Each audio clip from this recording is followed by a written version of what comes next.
KTO Radio présente À haute voix, la lecture intégrale des œuvres spirituelles majeures. Aujourd'hui, Augustin ou le Maître est là de Joseph Malègue.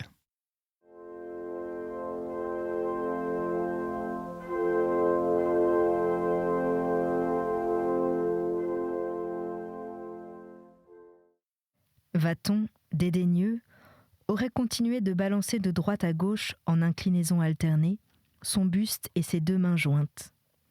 Il battait une sorte de mesure, comme ça, expliquait Appia.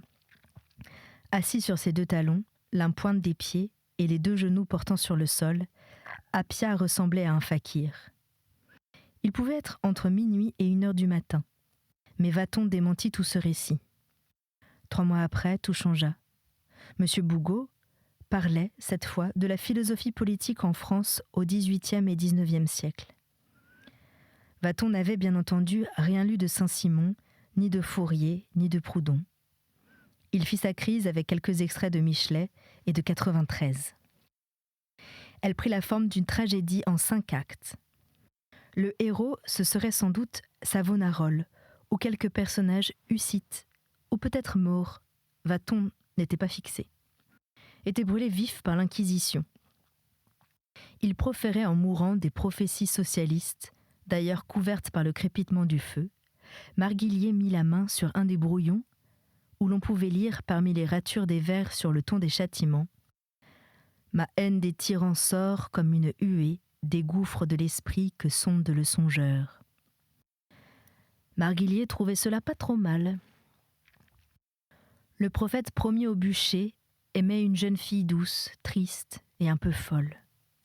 Vathon n'avait pas encore décidé dans quel lac de montagne elle trouverait la mort, après l'autodafé de son amant. Quoiqu'en 5 actes, le poème devait comporter 400 vers au plus. La jeune fille s'appelait Pâquerette. L'exposition expliquait pourquoi. Son cœur est d'or, sa robe est blanche. Augustin conclut brutalement que Vathon n'était qu'un sujet d'étude pour psychiatre. Mais indifférent au lazzi de ses camarades, Vathon souffrait au contraire de tout mépris émané d'Augustin. Son mutisme le montra et ses sourires blessés. Les problèmes religieux s'abordaient en classe d'une toute autre façon. Seules les leçons d'histoire se permettaient en cette matière des appréciations directes. L'histoire de l'Église, de Constantin à Léon XIII, traversait les programmes d'un grand courant charrieur de faits sociaux et de passions humaines. Augustin décida une fois pour toutes qu'aucune critique n'y était gênante. Elle ne pouvait viser que les formes terrestres et faillibles, les régimes contingents du fleuve divin. Leur description à vol d'oiseau ne mettait en lumière, selon les lois du genre, que les accidents et les ruptures de pente, les cataractes et les tourbillons. Mais au long moment pacifique, dans les biefs calmes, sous l'abri des ombrages, le lit du fleuve, méconnu, sans histoire, disparaissait sous des eaux unies pendant toute la durée des temps heureux. Toutes les autres classes, au contraire, adaptaient aux allusions dogmatiques cette respectueuse prudence qu'exigent les manches calorifuges insuffisants et les objets trop chauds. Tous les maîtres se ressemblaient en cette discrétion, ou presque. Nulle différence entre le professeur de seconde, qu'on voyait parfois à la messe, le vieil éclectique de philosophie qui s'y rendait régulièrement, et le nouveau seigneur de rhétorique, l'aimable monsieur Bougot, que dès le premier trimestre, on savait candidat radical socialiste aux futures élections municipales. Les idées religieuses s'exposaient avec une sympathie égale à la sympathie pour les thèses inverses. Ce que le professeur de première appelait la grande tradition du libéralisme universitaire consistait à pousser l'explication, en matière religieuse comme en toute autre, aussi loin que possible, en se gardant soigneusement de toucher à la caractéristique essentielle et aux conclusions suprêmes. La libre raison posait en une autonomie totale toute question, hors la plus haute, qu'elle déclinait. Elle ne disait même pas au cœur, comme devant une porte, « Après vous, je vous prie ». Elle ne discutait pas son droit d'entrée, mais se refusait à l'y suivre. En fait de jugement carré, parquant les dogmes dans le compartiment des vérités ou celui des mensonges, l'université se permettait seulement ce qu'avaient au préalable formulé les classiques des deux camps, Pascal ou Bossuet, ou bien Bayle, Voltaire, Diderot ou Renan. Elle ne se croyait pas juge du fond, elle ne prenait rien à son compte. Vues ainsi par leurs images dans le miroir de l'histoire, les appréciations en matière de foi redevenaient possibles. Elle ressemblait à ces gentilshommes des romans Louis XIII, dont le tailleur, trop respectueux pour prendre les mesures directement sur leur noble corps, les levait par reflet dans une glace de pied. Ainsi véhiculés avec déférence au long des exposés, entre deux cupules imperméables, le surnaturel s'avalait dans la documentation, s'expulsait avec les conclusions intactes, neutres, indéfiniment récupérables, puisqu'il ne servait jamais. Augustin n'avait cure de cette sorte de respect. On ne devait pas trouver dans une même demeure spirituelle deux chambres sans communication entre elles, l'une habitée par l'intelligence et l'autre par la foi. Des correspondances, des attraits de pensée, 1000 préfigurations rationnelles au sein même du sensible criaient vers Dieu. Les motifs lourds, puissants et ramifiés où s'enveloppait toute son âme liaient aussi bien de quelque manière son intelligence. Comment trouver cette manière ? Il savait qu'il ne savait pas, comme disait son père, mais qu'il lui faudrait bien savoir un jour. Un jour très proche, peut-être 8 mois, 10 mois de calendrier, le temps de mordre largement sur la philosophie. Il avait des raisons d'avoir hâte. Ample pluie l'assurait que le devoir, plus tard, prendrait pour lui la forme de ce qu'il appelait les luttes d'idées. Il aurait charge d'apologétique. D'autres âmes dépendraient de la sienne, comme saint Paul avait osé dire « J'achève en moi ce qui manque à la passion du Christ ». De même le chrétien d'œuvre complète l'action de Dieu. Suivaient, baignés d'eau de Boto, les exhortations à terminologie militaire, telles que « mener le bon combat » ou même « remporter la palme du vainqueur ». L'abbé professait la plus complète indifférence pour l'âge des métaphores que son insouci de beauté verbale juxtaposait aux méditations les plus riches du catholicisme actuel et millénaire. Il avait l'air de trouver le plus simple du monde cet ajustement de l'intelligence à l'apologétique. Mais Augustin voyait circuler dans sa classe M. Bougot, rose, gaillard, précocement gras, l'œil vif et même allumé, la barbe cordiale, une mince pellicule de vulgarité sur son intelligence nette et nourrie. Il l'écoutait parler de Pascal et de Port-Royal au sortir de son déjeuner, dans l'odeur de café qu'il secouait encore.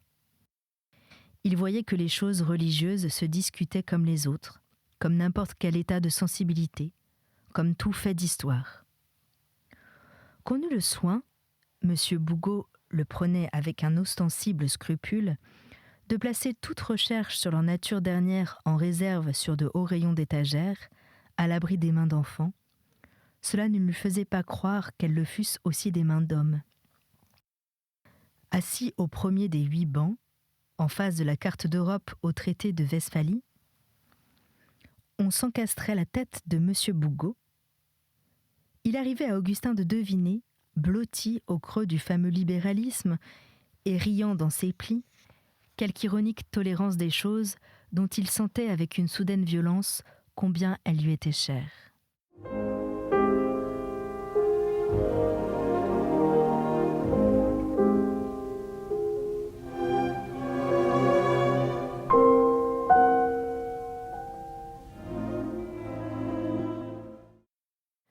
Une réaction intérieure immédiate le durcissait alors, le faisait aigu et hostile, lui découvrait parfois le point faible où fleurissaient, fleurs de papier, les ingéniosités inexactes dont M. Bougot n'était pas exempt.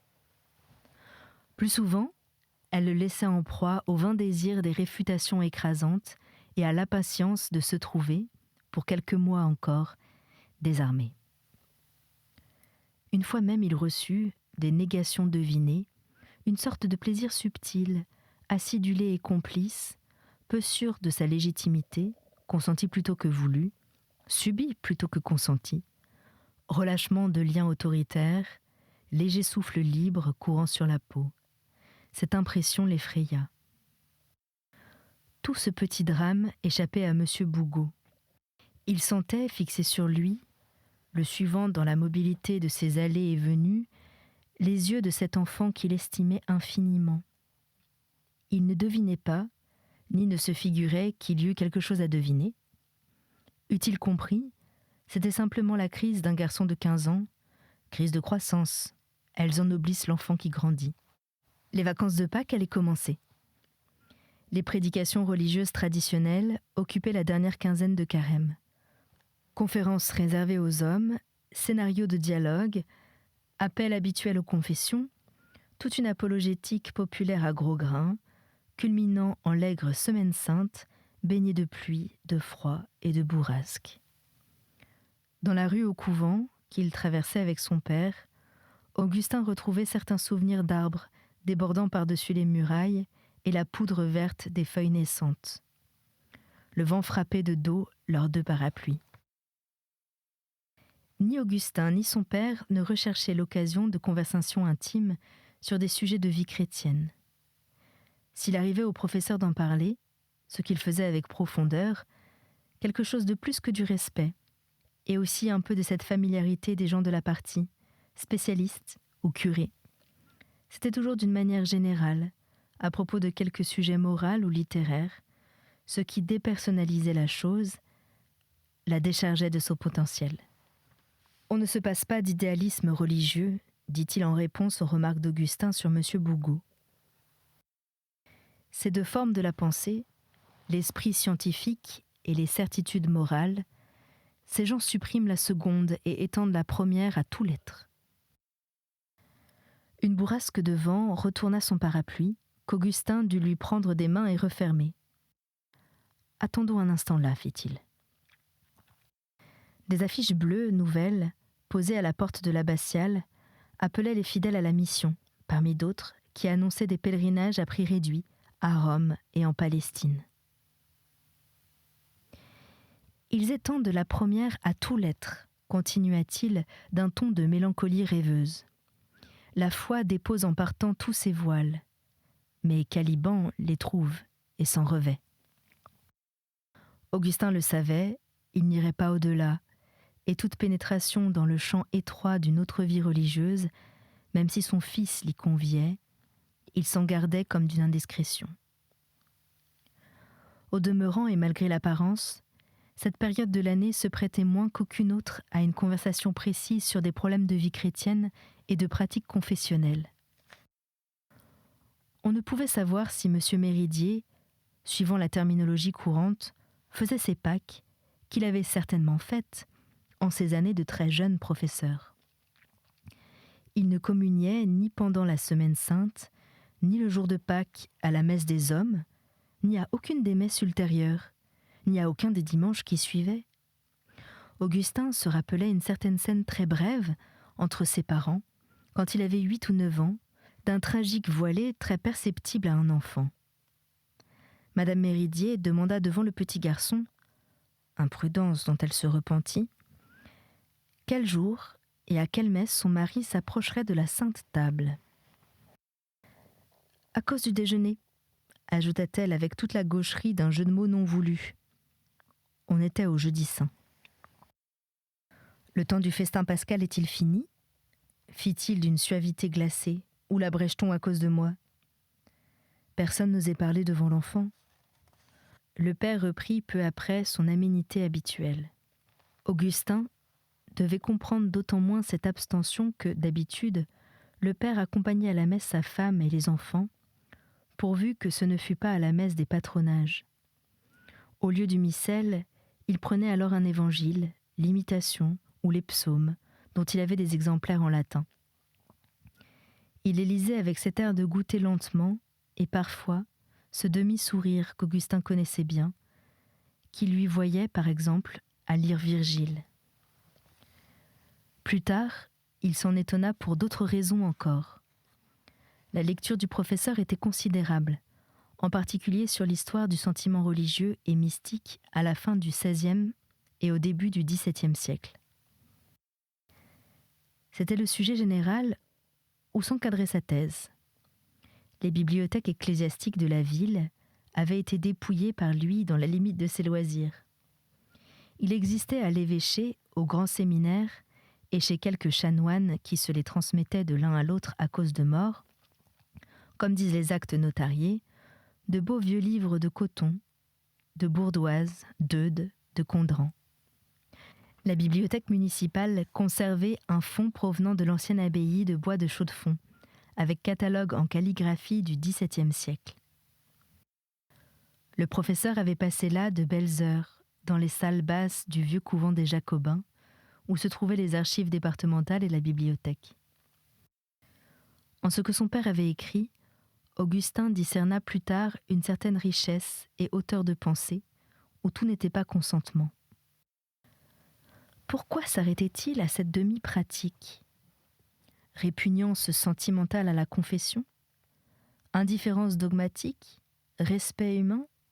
Économie spontanée d'activité ? Augustin n'avait nul moyen de choisir entre ces hypothétiques dispositions d'esprit et ne se fut personnellement accommodé d'aucune.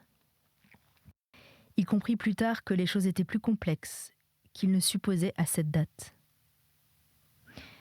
Ils trouvèrent Madame Méridier sur le trottoir devant la maison, un panier au bras, plein de linge et de provisions. La mère Rambaud a failli être tuée. C'était une bonne femme, dentelière au carreau, qui faisait leur ménage pendant la semaine que la grosse Catherine passait tous les ans dans ces montagnes. Tous l'aimaient beaucoup. Comme ils se taisaient en leur stupeur. Par son mari, le père Rambaud, rentré ivre comme toujours. Il a crié « Je veux que tu me fasses cuire des saucisses comme les bourgeois. » J'ai voulu le raisonner bien doucement, dit la mère Rambaud. C'est le vendredi saint, tu en auras pour le dimanche de Pâques. Il me bourrait de coups de poing et de coups de pied. Il a crié à Francine « Va me chercher les saucisses !» Ce qui m'inquiétait, c'était ce couteau, juste sous sa main. J'ai dit tout de même « La Francine ne peut pas aller chercher des saucisses le vendredi saint. » Il m'a traversé le gras du bras, qu'heureusement j'avais eu le temps de lever. Ça me gênera bien pour les ménages et pour les dentelles. La malheureuse, continuait Madame Méridier, s'était soignée toute seule. C'est Francine qui est venue me chercher. Pourquoi n'est-elle pas allée à l'hôpital ? Elle a songé que ça ferait des histoires. Les docs du centre mettraient le père Rambaud à la porte, peut-être pis. Les docs l'employaient comme cocher-livreur. Le médecin que j'ai prié de passer dit qu'elle en a pour 1 mois.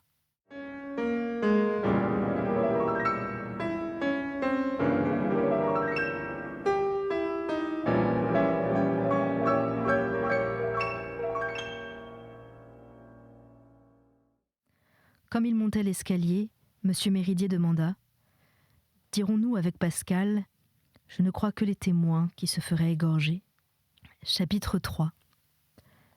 L'arbre de science. Philosophie. Les 2 grandes choses vinrent ensemble, ou peu s'en fallut.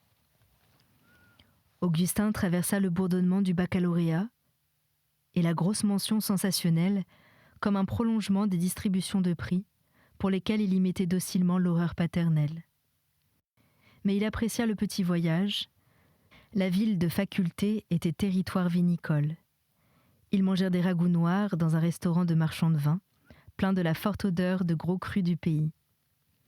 Les amphithéâtres d'examen donnaient sur les jardins publics. Ce fut un voyage heureux. Les 2 prix du concours général eurent plus de prestige. Augustin connut ce bonheur tout spécial, de l'espèce scolaire, fait entièrement avec de l'avenir, à la fois vide et débordant. Monsieur Méridier, rajeuni, rafraîchi, ayant reconquis une partie de sa gaieté d'autrefois, se soumettait à cet avenir. Ses projets étaient d'envoyer Augustin faire sa philosophie dans un lycée de Paris. Ils furent déjoués. Le vieil éclectique prit sa retraite, décidément. Le proviseur écrivit sur le professeur nouveau des éloges d'une modération capiteuse. « Nous avons le premier à l'agrégation, grand hasard. Il nous restera juste 1 an. Augustin n'aurait pas mieux à Paris. La classe sera de 7 élèves. Laissez-le nous. » Tout fut nouveau, pour la première fois, dans l'octobre grave et chargé de fruits. Les avenues illimitées de l'adolescence eurent une longueur de 10 mois juste. Augustin quittait son père pour des terres inconnues qu'il labourait seul. Il retrouvera les pupitres portant, gravés, des noms d'élèves. Il dédaigna de s'en moquer. Les 7 jeunes gens qui entrèrent, ce matin d'octobre, virent errer dans la classe un monsieur de petite taille, mince et vaguement voûté, au visage rasé et sans rides, mais d'où disparaissait tout autre signe de jeunesse. Il se montra d'une bienveillance presque cérémonieuse. Ils s'étonnèrent de cette distance, de ses manières, de certains gestes des osseuses mains fines, non pas maladroites mais désoccupées, ainsi que de certains mots inusités pour eux et du timbre même de sa voix. Toutes ces choses qui vivaient en lui sans qu'il y pensât, façonnées une fois pour toutes par des influences dont il n'avait pas la clé, leur semblaient, plus encore que ses habits, quoiqu'à peu près aussi involontairement, et ne pas s'arpenter à leur classe sociale, à la grosse culture classique versée à même leur habitude de rudesse et de pauvreté. Elle venait de plus loin que leur ville, de plus loin peut-être que la France. Vaste distance, qui refoulait en une catégorie unifiée leurs professeurs précédents, les autorités du lycée et eux-mêmes. Tout cela pesait d'un côté, le nouveau venu de l'autre. Ils circulaient à petits pas rêveurs, parmi eux leurs tables, leurs blouses et leurs galoches, un peu comme un visiteur dans un musée d'ethnographie. Le silence était total. Marguillier osa le rompre pour demander « Comment dis-tu qu'il s'appelle » Augustin écrivit le nom de Rubenson. Marguillier commenta « Ce doit être un juif ». Assis à une table où ne figurait aucun papier, aucune note, le nouveau venu commença de parler. Sa tête méditativement baissée lui donnait l'air de regarder à l'intérieur de son front. Émergeant du creux des manchettes pures, ses mains s'unissaient en ogive par l'extrémité des doigts. Il ne servirait à rien de commencer la philosophie par les définitions qu'en donnent les philosophes de métier. Vous n'en saisiriez pas le sens. Il faut vous mettre en face de ce que vous ont appris les sciences positives et tâcher de vous rendre compte, même vaguement, vous ne le pouvez encore que de cette manière, de ce qu'elles laissent au-delà de leurs acquisitions et probablement de leur portée. Et par exemple, pourquoi y a-t-il plusieurs sciences et non, comme le voulait Descartes, une seule explicatrice de l'univers ? On entendit sur l'un des bancs arrière « Ah, ça je sais pas !» prononcé à voix basse, nullement irrespectueuse, moins une gaminerie qu'une défense contre l'intimidation qu'il subissait. Ils étaient 3 philosophes sur le premier banc. Augustin ne savait comment ils se répartissaient sur les bancs arrière. Personne ne sourit. Ainsi, continuait M. Rubenson, la notion d'un domaine spécial de la philosophie viendrait à vous toute seule, faite de leur lacune à elles, science positive, confrontée avec les légitimes désirs de votre esprit. Il avait cessé d'explorer l'intérieur de sa tête, devant l'arche quintuple et blanche de ses mains.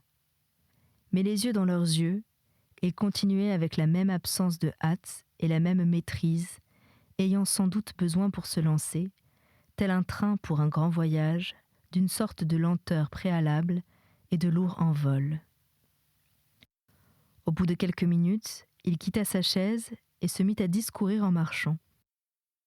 À propos des sciences dont il expliquerait l'ordre, l'épistémologie, ou étude de la manière dont la science est faite, annonnait-il, en dégonflant doucement ce grand mot, l'épistémologie montrait que chacune d'elles avait dû, pour se constituer, abandonner l'étude de réalités fondamentales sur lesquelles l'expérience n'apprenait rien, à savoir qu'est-ce que la matière, qu'est-ce que l'esprit, et si vous le voulez, qu'est-ce que Dieu. Juste à ce moment, le professeur de mathématiques, dans la salle voisine, hurla quelques indications pédagogiques suivies d'un juron de sous-officier. Il était célèbre pour son débraillé, son sans-façon, ses coups de gueuloir qu'aucune cloison n'arrêtait ni aucune circonstance. Comme Augustin se demandait pourquoi la restriction du « si vous le voulez », le juron entra en lui presque en même temps que la question de M. Rubenson. Le nom de Dieu figurait dans les deux. Un petit repère grotesque en fut associé à ses premiers jours. L'exposé continua, du même cours large et plein. Les 7 ignorèrent la coïncidence autant que M. Rubenson. C'était À haute voix, une émission de KTO Radio. Aujourd'hui, Augustin ou le maître est là de Joseph Malègue. Lecture, Anne-Céline Pellarini. Captation et réalisation, Aymeric Plouinec et Thibaut Dagalier. Une émission disponible en podcast sur ktoradio.com et sur l'application KTO Radio.